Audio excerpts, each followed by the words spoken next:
Frauen wagen Frieden ist heute mit rund 45.000 Mitgliedern die größte Friedensbewegung in Israel. Sie ist überparteilich und setzt sich nicht für eine bestimmte Lösung des Konflikts ein. Stattdessen baut sie Vertrauen auf zwischen Frauen, die sich gemeinsam bemühen, Gewalt und Krieg in der Region zu beenden.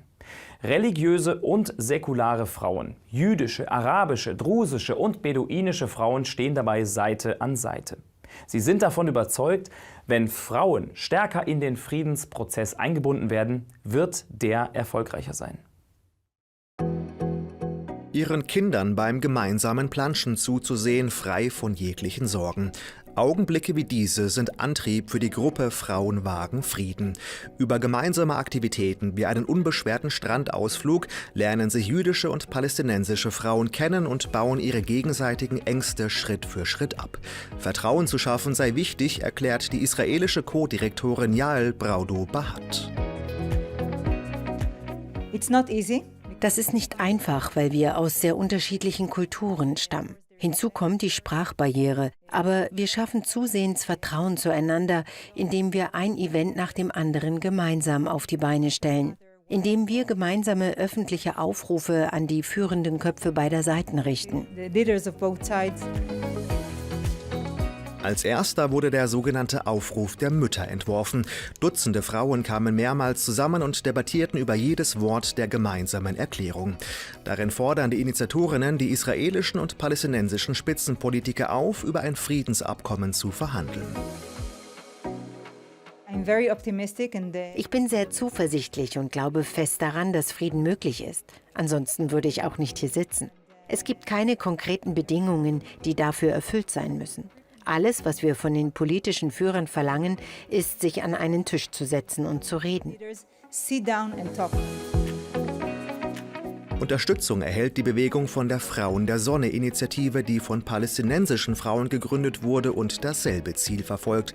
Die Palästinenserin Reem Hajjajra kämpft gegen die Unwissenheit auf beiden Seiten.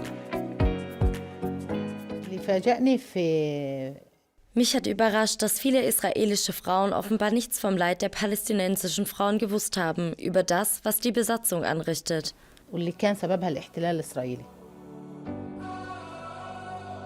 Eine, die beide Kulturen verkörpert, ist Hiam Tannus, die als Kind palästinensischer Eltern und Großeltern in Israel aufwuchs. Ihre Vermittlungsfähigkeiten stellt sie in den Dienst der Frauenbewegung. Ich fühle mich eher arabisch-israelisch und weniger als Palästinenserin, weil letztere im Westjordanland leben und wir hier. Aber ich betrachte mich als Brücke zwischen israelischen und palästinensischen Frauen. Ich kann beiden Seiten zuhören und beide Kulturen für die jeweils andere übersetzen. Und das ist genau das, was ich mache. Eine Generation heranwachsen zu sehen, die nicht geprägt ist von Terroranschlägen und Vergeltungsangriffen. Diesen gemeinsamen Wunsch hegen die Aktivistinnen.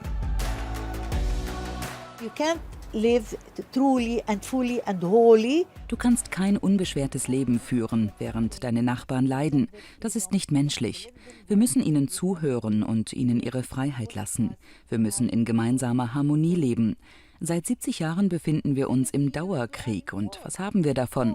Nichts außer Leichenberge auf beiden Seiten. Warum? Wir sind hierher gekommen, um glücklich zu sein, zu heiraten, Kinder zu bekommen und das Leben zu genießen.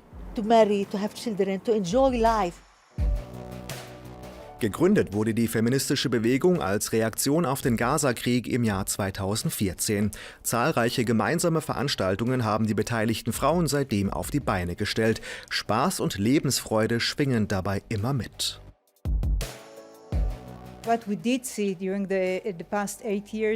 Wir haben in den vergangenen 8 Jahren festgestellt, dass das Wort Frieden in Israel wieder zurück ist im öffentlichen Diskurs. Für uns ist das sehr ermutigend. Darüber hinaus beobachten wir seit 1-2 Jahren, dass sich auch immer mehr Unternehmer über beide Seiten hinweg austauschen. Und genau dadurch entstehen Wege, die zu Frieden führen. Diese Wege sind lang und steinig. Die Gruppe ist davon überzeugt, dass Frauen bei der Lösung des Konflikts eine zentrale Rolle zukommt.